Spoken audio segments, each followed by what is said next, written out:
ব্যস্ত শহর, ঢাকা শহর, সবাই যার যার অবস্থা থেকে ব্যস্ত। তার মাঝেও কেউ রমনা পার্কে এসে স্বস্তির খোঁজে আসেন। আমরা তার খোঁজে যাচ্ছি, দেখা যাক খোঁজ পাই কিনা আমরা।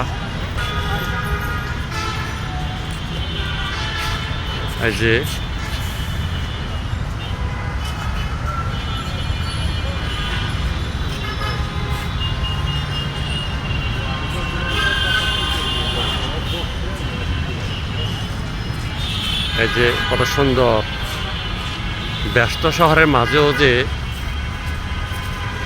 কিছুটা স্বস্তির বাতাস নেওয়া যাচ্ছে, নিঃশ্বাস নেওয়া যাচ্ছে, তা হচ্ছে সে রমনা পার্ক। অনেক সুন্দর গাড়ির শব্দ, তারপরও অনেকে চেষ্টা করতেছে নিজেকে একটু